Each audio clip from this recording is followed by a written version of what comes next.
열매 맺는 행복한 제자의 삶이라는 제목으로 함께 은혜 받기를 원합니다. 포도나무가 존재하는 목적은 오직 열매입니다.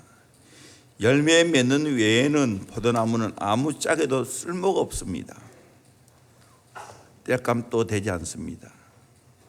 우리 성도들도 마찬가지입니다. 열매를 맺지 아니하면 아무 짝에도 쓸모가 없습니다. 우리 성도들은 열매로서 나의 삶을 증거할 수가 있습니다.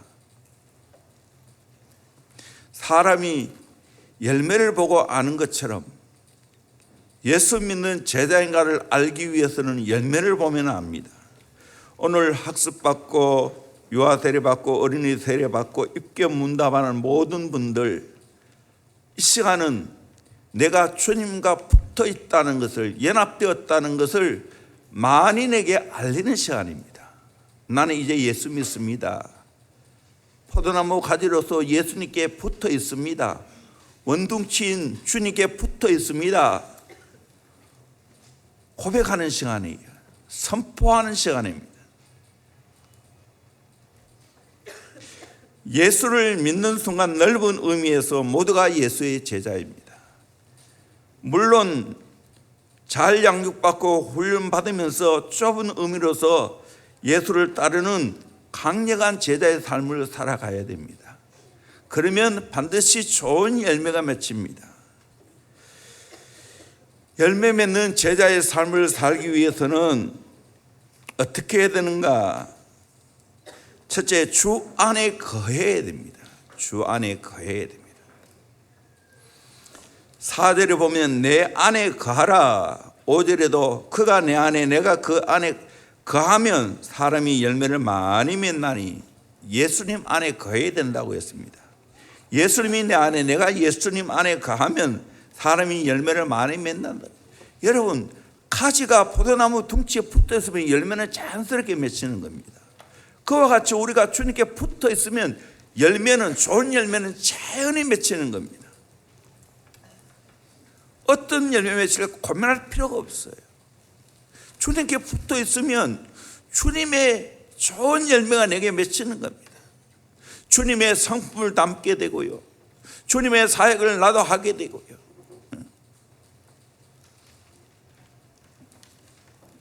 주님의 그 놀란 사명을 나도 감당하게 됩니다.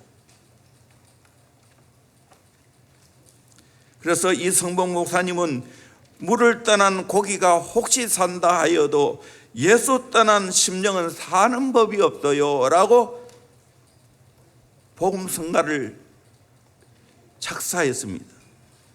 예수님 내 주여 내 중심에 오셔서 주님 한 분만으로 만족하옵니다. 예수님 내 주여 내 중심에 오셔서 주님 한 분만으로 만족하옵니다. 이것이 주님께 붙어있는 삶이 아니겠습니까? 물을 떠난 고기가 혹시 산다 해도 예수 떠난 심령은 사는 법이 없어요. 새는 공중에 물고기는 바다에 있어야 하듯 우리 성도들은 주 안에 거해야 됩니다. 그것이 제자의 삶입니다. 내가 자주 인용한 것인데 주님을 알아가는 데 있어서 5단계가 있다고. 첫 번째, 주님을 따르는 단계. 두 번째, 동행하는 단계. 세 번째, 붙잡는 단계. 네 번째는 붙잡히는 단계. 다섯 번째는 주 안에 상주하는 단계. 여러분, 주 안에 온전히 거하기를 바랍니다. 주님이 내 안에, 내가 주님 안에 뗄 수 없는 관계가 있기를 소망합니다. 또 인용합니다. 기는 놈 위에 뛰는 놈이 있고, 뛰는 놈 위에 나는 놈이 있고, 나는 놈 위에 어떤 놈이 있습니까? 붙어있는 놈이 있습니다. 붙어있다가 폴짝 뛰면 1등합니다. 그래서 저와 주님과의 사이가 온전히 붙어있는 단계가 되기를 소망합니다. 아멘. 사실 세례 받는다는 것은 내가 이제 주님 안에 있습니다, 주님 안에 삽니다, 선포하는 거예요. 그래서 학습은 약혼식과 같고 세례는 결혼식과 같은 거예요. 누구하고 결혼하는 겁니까? 주님과 결혼하는 거예요. 주님이 내 안에, 내가 주님 안에 거하는 삶을 살겠습니다 하는 거예요.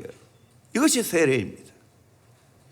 두 번째로 주 안에서 예수 이름으로 기도해야 됩니다. 7절에 보니까 너희가 내 안에 거하고 내 말이 너희 안에 거하면 무엇이든지 원하는 대로 구하라 그리하면 이루리라.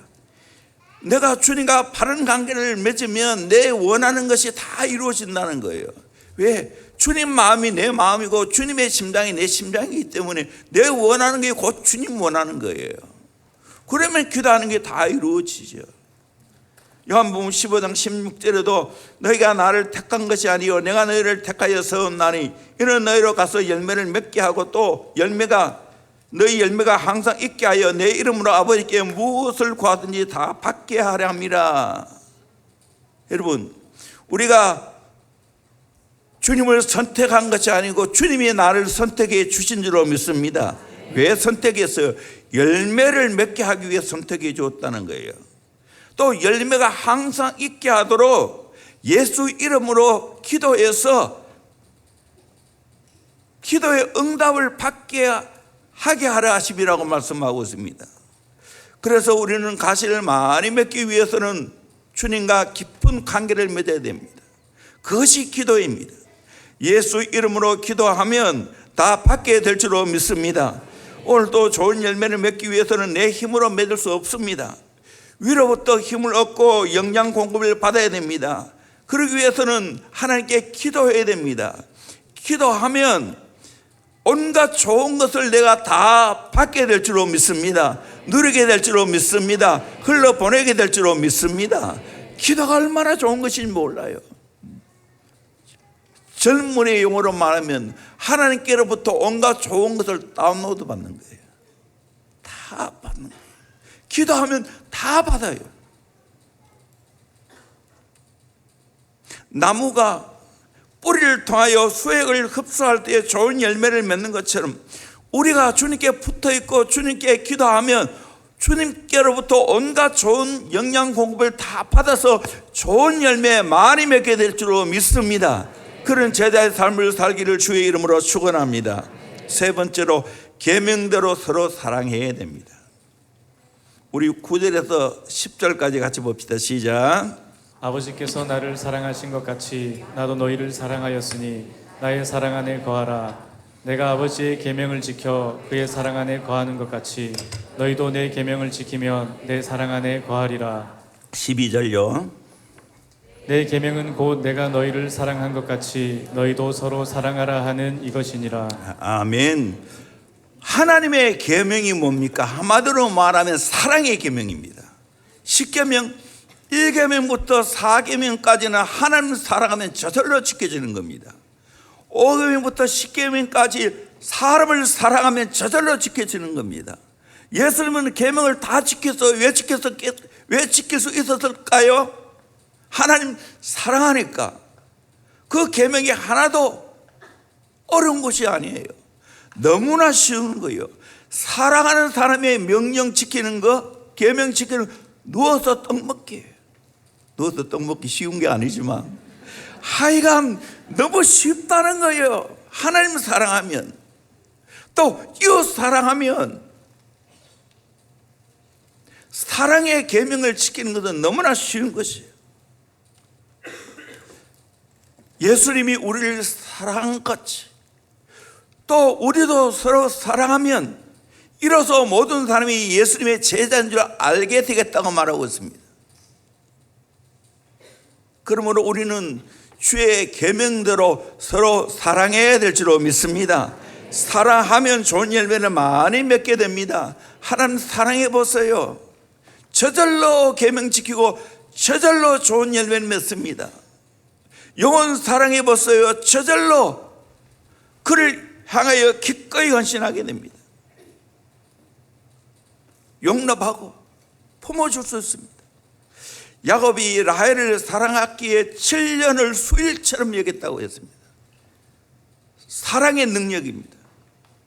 우리가 주님을 사랑하고 주님의 사랑을 알면 저절로 행복하고 사랑하며 살아갈 수가 있습니다. 저도 40년 넘게 교회를 섬겼지만 돌아보면 어른들도 물론 있었지만 전체를 보면 행복합니다. 언제 이렇게 시간이 흐르는지 모르겠어요. 주님의 교회를 위하여 일하는 것은 하나도 힘이 들지 않습니다. 교회와 가정은 내가 폼을 잡고 내가 권위를 세우는 것이 절대로 아닙니다. 몸소 사랑을 실천하는 것이 교회이고 가정입니다. 아이를 키우다 보면 수없이 아이들은 어지럽힙니다. 그것이 아이들의 사명입니다. 하루에 10번 더 똥 싸고 오줌 쌉니다. 이거 가지고 따지고 싸웁니까? 진짜 부부가 서로 사랑하면 보는 사람이 먼저 치웁니다. 교회도 마찬가지입니다. 더럽혀져 있으면 보는 사람이 치우는 겁니다. 휴지가 떨어져 있으면 보는 사람이 줍는 겁니다. 우리 아이들 알겠지요? 자녀들이 버리면 안 되는 거예요. 그건 교회 그런 곳이 아니야. 버려져 있으면 줍는 곳이야. 휴지통에 집어넣는 거야. 사랑이.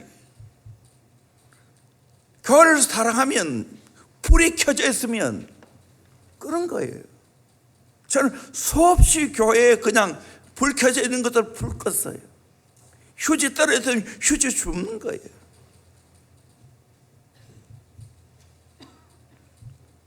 특별히 5층 화장실 수없이 불을 껐어요. 다 켜놓고 가요. 항상 내 사명은 불 끄는 거예요. 기도 마치고 가면 또 불이 켜져 있어. 그럼 또 꺼요. 왜? 사랑하니까 같이 있는 거예요.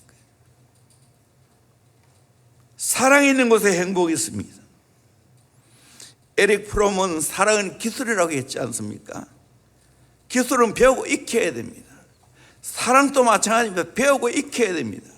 환자를 치료하는 의사들은 전문의가 되기 위해서는 이론과 실천을 통한 숙달이 없으면 저절로 익힐 수가 없습니다. 끊임없이 실전에서 실습할 때 최고의 전문의가 되는 겁니다. 사랑도 마찬가지입니다. 사랑을 단순히 즐거운 감정으로 생각하면 안 됩니다. 평생 연습하고 훈련해야 됩니다. 그럴 때 좋은 열매를 맺게 된다고 말합니다. 여러분, 하나님이 허락하는 공동체, 가정과 교회에서 서로 사랑하면서 주님의 계명을 지킬 수 있기를 주의 이름으로 축원합니다. 그러면 저절로 좋은 열매 맺게 될 줄로 믿습니다. 이제 크게 두 번째로 열매 맺는 제자의 축복입니다. 첫째, 하나님 아버지께서 영광을 받으십니다. 8절, 내 아버지께서 영광을 받으실 것이요 너희가 열매를 많이 맺으면 놀랍게도 하나님 아버지가 영광 받는다는 거예요. 포도원 주인이 포도송이가 알알이 잘 맺혀 있으면 농부의 기쁨입니다. 영적인 농부 되시는 하나님 아버지가 우리가 열매 맺는 삶을 살아갈 때 하나님께 최고의 영광입니다. 우리 부모님들 자녀들이 열매 맺는 삶을 살아갈 때 최고의 영광 아니겠어요? 저는 대원교회 담임 목사로서 우리 성도들 신앙생활 잘하고 예수 잘 믿고 깨어 기도하고 열심히 예배 드리는 걸 볼 때 한없이 기뻐요. 부족한 사람도 기뻐하는데 우리 하나님 아버지는 얼마나 기뻐하겠어요?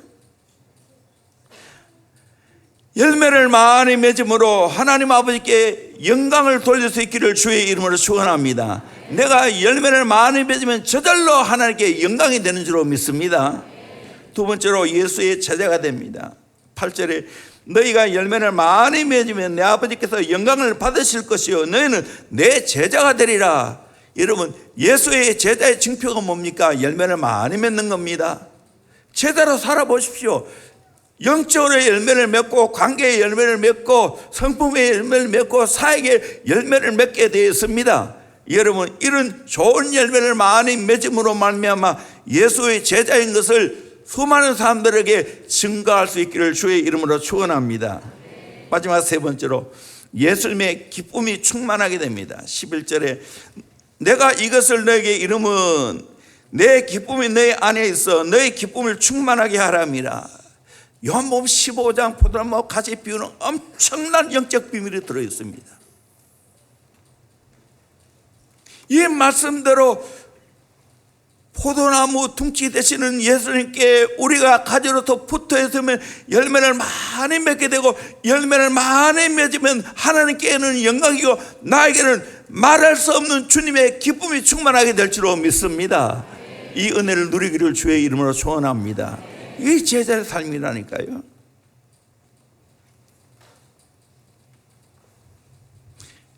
저도 우리 성도들 열매를 많이 맺는 걸 보면, 좋은 열매 맺는 걸 보면 너무너무 기쁩니다.